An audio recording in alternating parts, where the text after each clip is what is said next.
Olá, meus amigos, um dia sempre de muita paz, resultado da paz do Cristo. É sempre com grande alegria que todos nós estamos reunidos para estudarmos a Obras Póstumas. Hoje nós vamos entrar no item 3, intitulado Criação, dentro da primeira parte. Vamos fazer a nossa prece?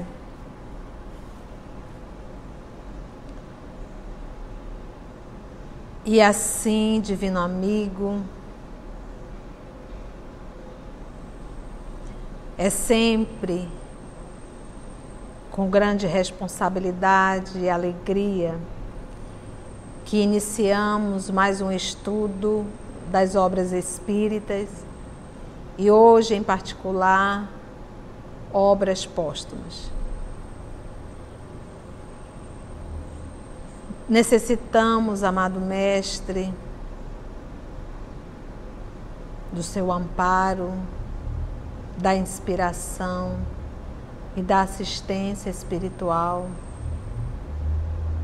para que possamos, Senhor, realizar o trabalho, o estudo em Teu nome.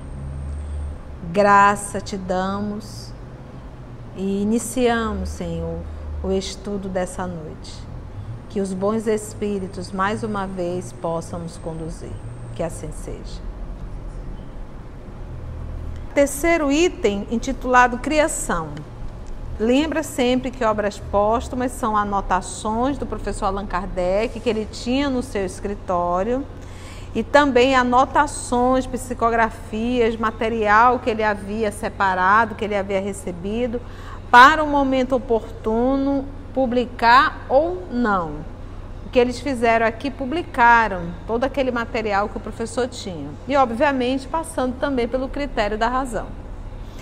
Então, vamos ver, item 10. Deus é o Criador de todas as coisas. Esta proposição, ou seja, essa proposta, é corolário, uma consequência direta de uma proposição já montada. Então, esta proposição é corolário da prova da existência de Deus, que foi citado no item 1. 11. O princípio das coisas faz parte dos segredos de Deus. Tudo diz que Deus é o autor de todas as coisas, mas como e quando Ele as criou, a matéria existe como Ele de toda a eternidade? Ignoramos completamente. Acerca de tudo que Ele não julgou conveniente revelar-nos. Apenas se podem estabelecer sistemas mais ou menos prováveis dos efeitos que observamos.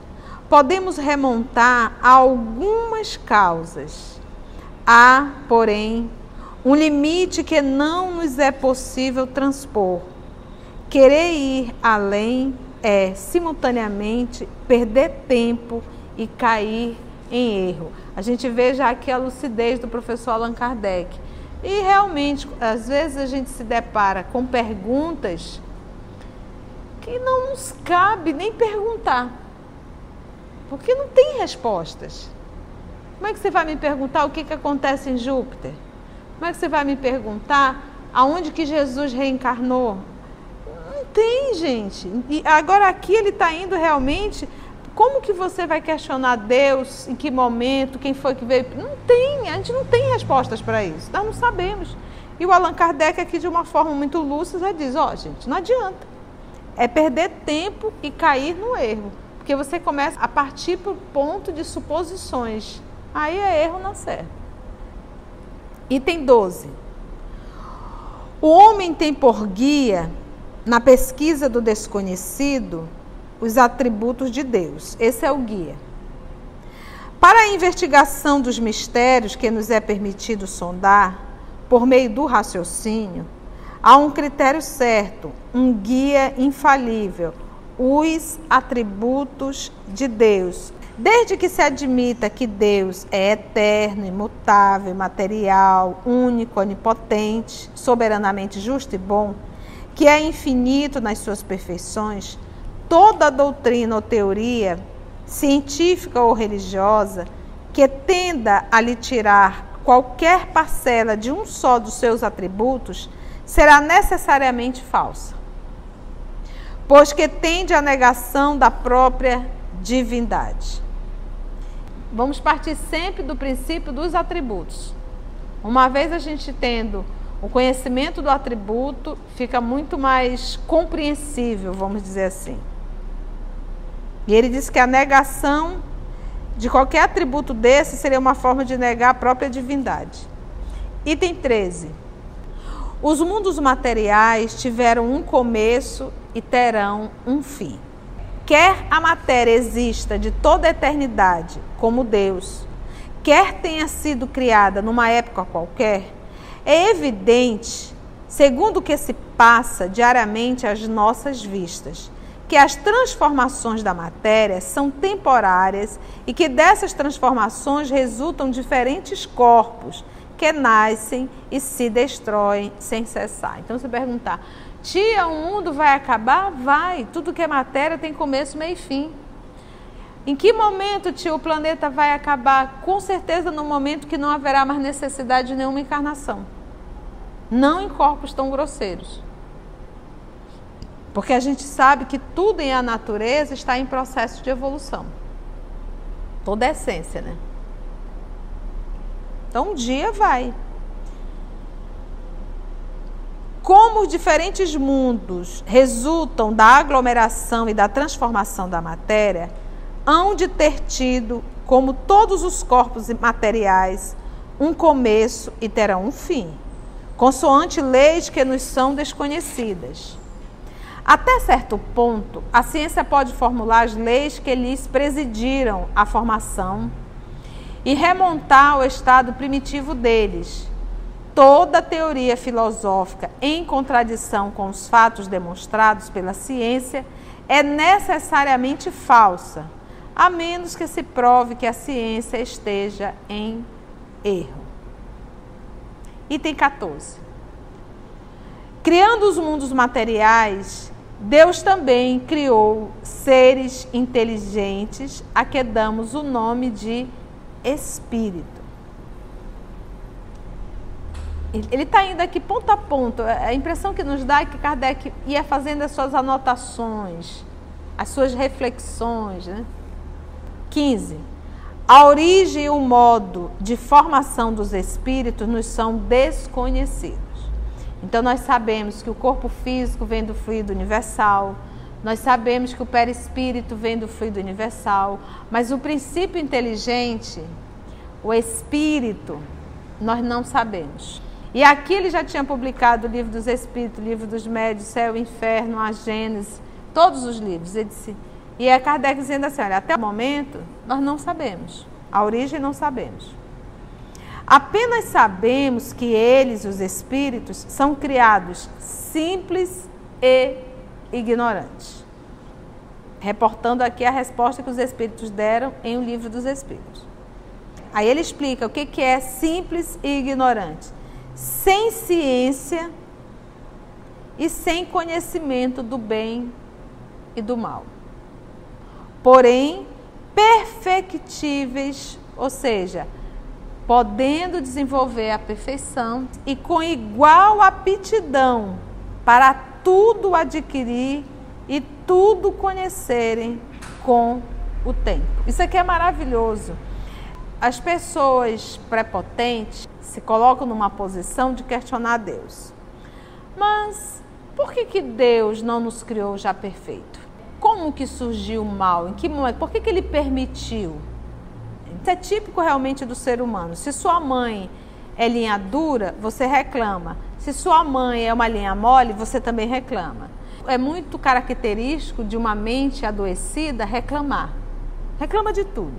Então, uma mente adoecida, ela reclama de tudo está ruim. Além de uma mente adoecida, uma mente muito prepotente, porque acredita que só da forma que ela faz está correto, está o certo. Para você ver o nível de prepotência. Então, a sabedoria divina, ela nos conduziu bilhões e bilhões de anos. sem livre-arbítrio. Instinto, porque o instinto é Deus conduzindo.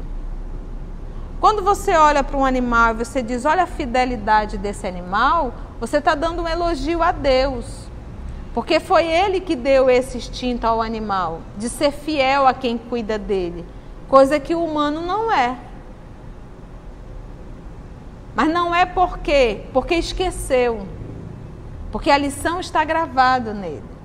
A fidelidade está gravada, mas ele esqueceu.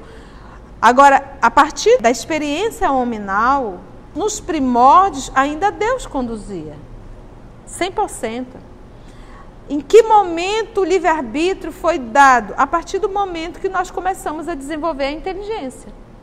Então, se nós já estamos desenvolvendo a inteligência, é hora de nós começarmos a caminhar com as próprias pernas, apesar de todos os recursos que nos foram dados. A princípio, eles se encontram numa espécie de infância, sem vontade própria e sem consciência perfeita de sua existência. Isso no princípio, então as nossas primeiras encarnações como espírito. Que aí nós vamos conhecer um pouco da história, quando nós vamos estudar os homens da caverna, né, como a gente chamava lá, um período lá pré-histórico, né? Item 16. Olha só, presta atenção nisso aqui. À medida que o espírito se afasta do ponto de partida, esse espírito aqui com E maiúsculo, então ele já está falando da individualidade, ele não está falando mais do princípio espiritual, tá? À medida que o espírito se afasta do ponto de partida, desenvolve-se-lhes as ideias, como na criança. E com as ideias vai desenvolvendo o quê? O livre-arbítrio. E é muito comum você dizer, mas tia, como que a gente podia decidir se a gente não sabia? Gente, mas o livre-arbítrio não foi dado no momento que nós tivemos a nossa primeira encarnação como espírito, não. Ali era instinto. 100% instinto.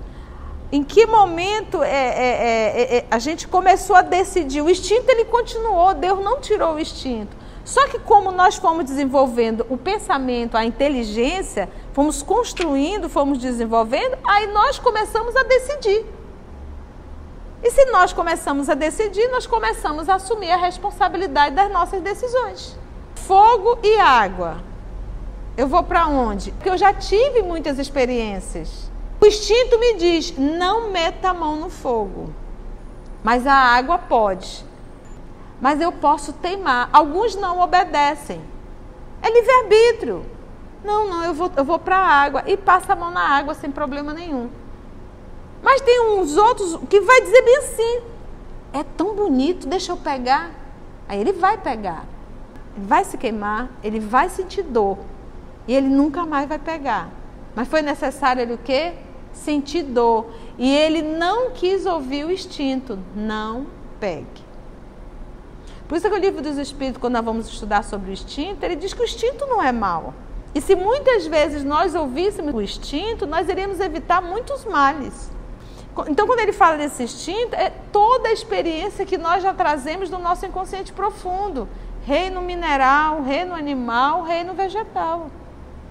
Mas tia, que coisa complexa, meus amores, quando a gente reencarna, a gente volta a viver a experiência de um ser, de uma célula. Porque em que momento o espírito se liga? No momento da concepção. Aquela formação de uma célula, nós já estamos ali, gente, vinculada àquela célula e vivendo toda a experiência que já está gravada no nosso psiquismo. A vida intrauterina. Então, que fique bem claro isso, para que não tenhamos mais dúvida. Em que momento o livre-arbítrio nos é dado? A princípio, ele se encontra numa espécie de infância, sem vontade própria e sem consciência perfeita de sua existência. Item 16. À medida que o espírito se afasta do ponto de partida, é aqui, olha, desenvolve-se-lhe as ideias, como a criança, e com as ideias vai vindo o livre-arbítrio, isto é, a liberdade de fazer ou não fazer, de seguir este ou aquele caminho para o seu adiantamento, o que é um dos atributos essenciais do Espírito. Qual é o atributo dele? O atributo essencial? Livre-arbítrio, pensamento, é os dois. Porque o livre-arbítrio só surgiu com as ideias. Porque o pensamento, ele é um atributo do Espírito. Aí começa o livre-arbítrio, é a consequência. Mas não é o livre-arbítrio que é o atributo. O atributo é quem? O pensamento. O livre-arbítrio é uma consequência do pensamento. Que aqui é o tema central, seria as ideias, né? Que é o pensamento. 17. Você imagina a gente estar lendo aqui as anotações de Kardec? Os pensamentos desse grande mestre? O objetivo final de todos os espíritos consiste em alcançar a perfeição de que é suscetível a criatura.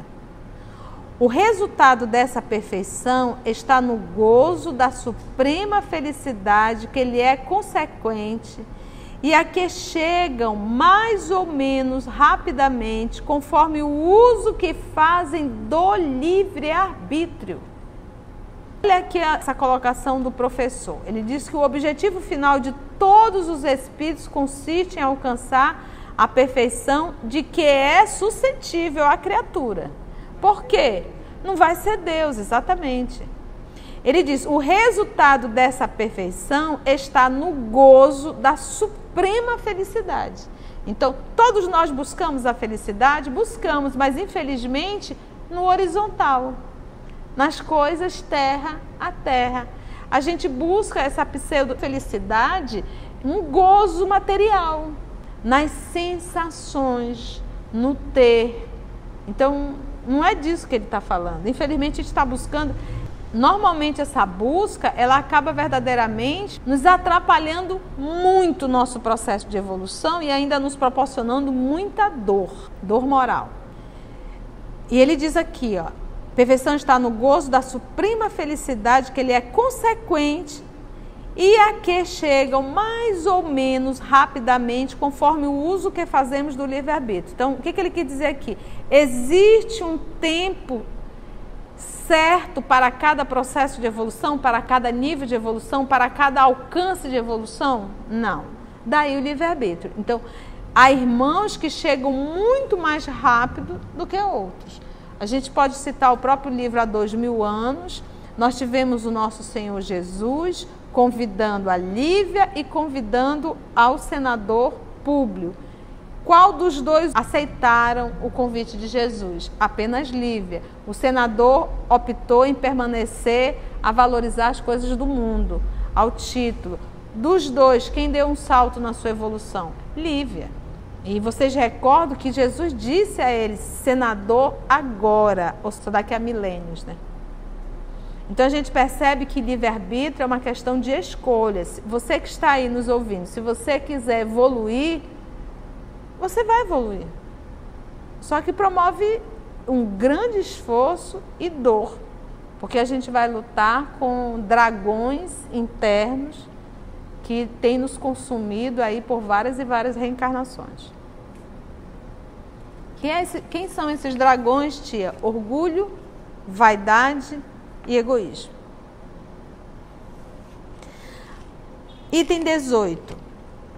Os espíritos são os agentes da potência divina, constituem a força inteligente da natureza e concorrem para a execução dos desígnios do Criador, tendo em vista a manutenção da harmonia geral do universo e das leis imutáveis que regem a criação. 19. Para colaborarem como agentes da potência divina na obra dos mundos materiais, os espíritos revestem temporariamente um corpo material. Os espíritos encarnados constituem a humanidade. A alma do homem é um espírito encarnado. Mas isso para aquela época, entender que a humanidade, em verdade, eram os espíritos revestidos de corpos físicos. Item 20. A vida espiritual é a vida normal do espírito. Isso aqui é tão... Mas isso aqui a gente não entra na nossa cabeça. Gente, por exemplo, nós estamos vivendo a pandemia, né? Então nós estamos lidando com a desencarnação diariamente. E eu vejo o povo assim desesperado, o povo todo, sabe, compadecido, e é um chororô, e é sabe, parece assim que a pessoa, coitado, tinha uma vida tão linda pela frente. E ouvir de uma pessoa que não é espírita, a gente até consegue compreender. Mas de irmãos nossos que estão aqui labutando, lado a lado, estudando, conhecendo o espiritismo, ainda vim com essa fala, né? A vida espiritual, ela é a vida normal dos espíritos. É eterna. A vida corpórea, ela é transitória e passageira, não passando de um instante na eternidade. Nossa, Conceição, que legal, né? Ela é passageira, é. Então, lembra que ela é passageira quando tu estiver passando por uma dor. Né? Lembra que ela é passageira quando você foi traído. Quando te roubaram. Porque é legal isso. Você não vai estar com esse grupo que te fez mal ou que te faz mal eternamente. É só um período. Tudo é um período. E eu vejo as pessoas assim se desesperando tanto, né?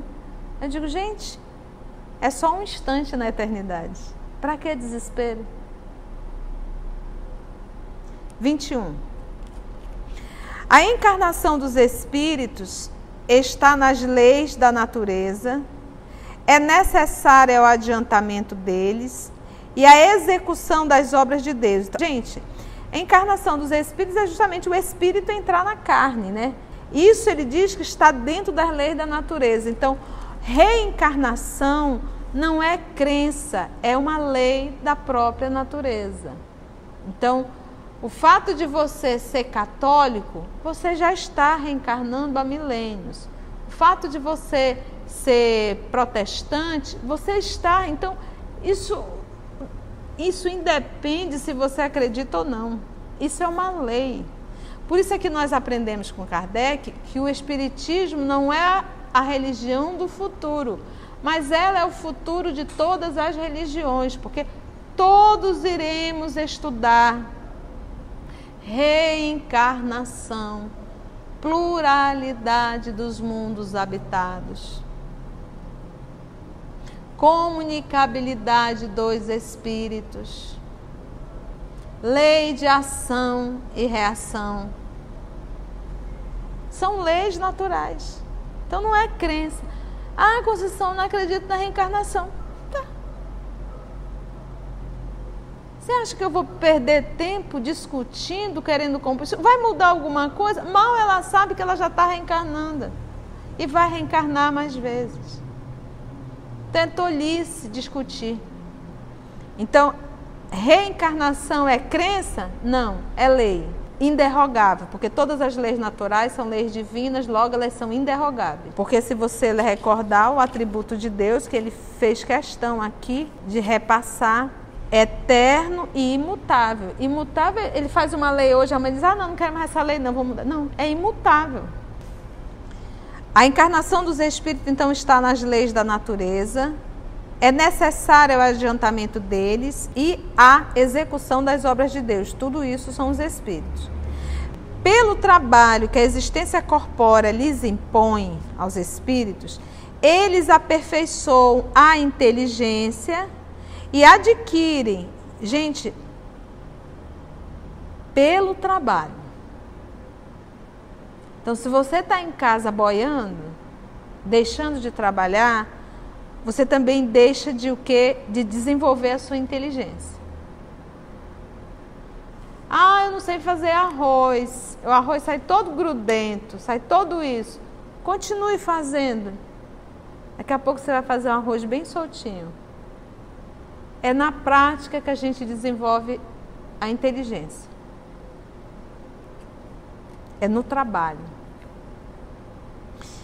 A inteligência e adquirem, cumprindo a lei de Deus, os méritos que os conduzirão à felicidade eterna. Daí resulta que, concorrendo para a obra geral da criação, os espíritos trabalham pelo seu próprio progresso. E assim, meus amigos, nós vamos finalizar o nosso estudo, reflexão dessa noite da obra Obras Póstumas. Agradecemos a Deus, nosso Pai, a Jesus, a espiritualidade amiga, e até o nosso próximo encontro.